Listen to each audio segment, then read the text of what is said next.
సీత అమ్మవారు కరుణించారు. అమ్మ త్వరలోనే కనిపిస్తుంది.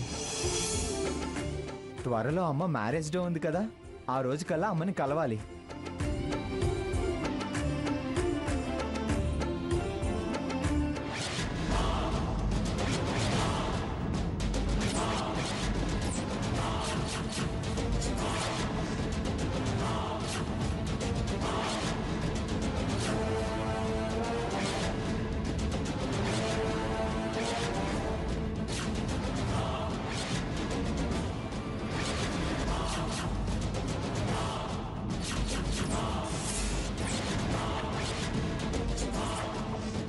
నీ కోరిక మన్నించి ఇంత ఆనందాన్ని కలిగించినందుకు చాలా సంతోషంగా ఉంది రఘురామ్. అవును, చూడు మూడో రాయి ఎలా నిలబడిందో.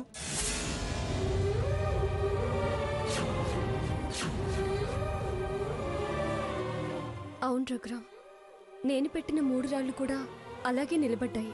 నీ మంచి మనసు అమ్మవారికి తెలుసు కదా, నీ కోరిక తీరుతుందిలే. నీ కోరిక తీరితే నా కోరిక కూడా తీరినట్టేగా.